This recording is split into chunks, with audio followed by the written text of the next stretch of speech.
चलतु जानिबा आज सकाळर समस्त गुरुत्वपूर्ण खबर से भिडियो को शेष पर्यंत देखा मोर अनुरोध। चलतु आज सकाळर गुरुत्वपूर्ण खबर उपर नजर पकाइबा।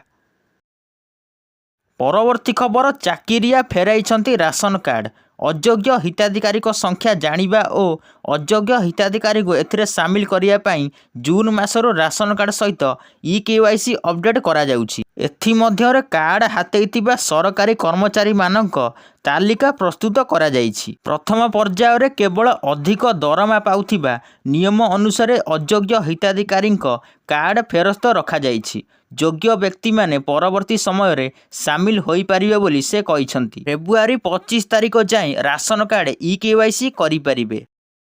परवर्ती खबर सरकार ठारो मिलुथिबा जमी को 10 वर्ष पर हिताधिकारी माने पूर्वरु बिक्री करि पारुथिले, मात्र नुआ नियम रे एही जमी आदुम बिक्री करि पारिबे नाही, बरंग उत्तराधिकारी सूत्र रे पीढ़ी पर पीढ़ी पाखकु जीव। मंत्री कहिसंती संशोधन पर 4 डेसिमिल रु कम जमी थिबा लोकंकु भूमिहीन भाव परिगणित करा जिवो। जहार 2 डेसिबिल जमी थिबो तांकु अतिरिक्त 2 डेसिबिल जमी देबु। जहार 3 डेसिबिल थिबो तांकु 1 डेसिमिल जमी दिया जिवो। सेमानक जमी थिबा स्थान रे अतिरिक्त जमी देबाकु सरकारक पक्षरु चेष्टा करा जिवो। ए नै राजस्व मंत्री सुरेश पुजारी सूचना दैछंती।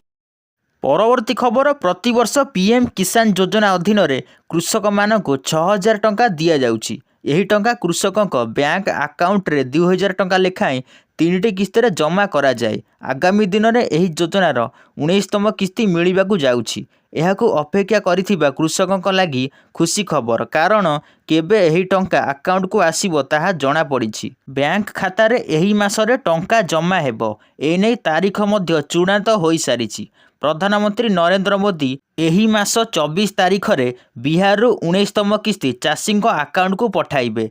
रविवार एहार सूचना दैछंती केंद्र कृषि मंत्री शिवराज सिंह चौहान।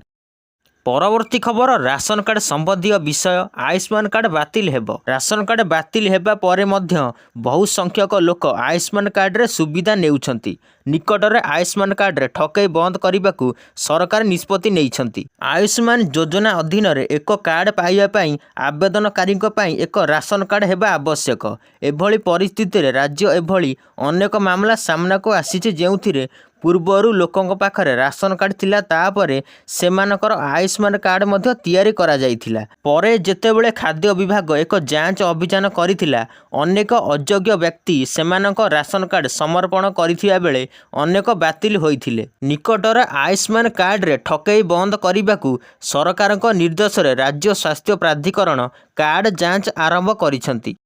परवर्ती खबर अग्निशम कर्मचारी पई खुशी खबर। अग्निशम कर्मचारी को घर भड़ा देवा सह सेमानक भत्ता वृद्धि करा जाइछि। एने मुख्यमंत्री कार्यालय तरफ social media platform X ray सूचना प्रदान करा जाइछि। से कहिसंती एहा द्वारा 6058 अग्निशम कर्मचारी उपकृत हेबे। सूचना योग्य जे अग्निशम कर्मचारी डायड भत्ता 900 रु 1400 टंका को वृद्धि करा जाइछि। सेही बळे मोटरसाइकेल भत्ता 300 रु 1050 टंका, मोबिलिटी भत्ता 150 टंका रु 300 टंका एवं रिस्क भत्ता 400 रु 1000 टंका को वृद्धि करा जाइछि। एहा द्वारा 6058 अग्निशम कर्मचारी उपकृत हेबे।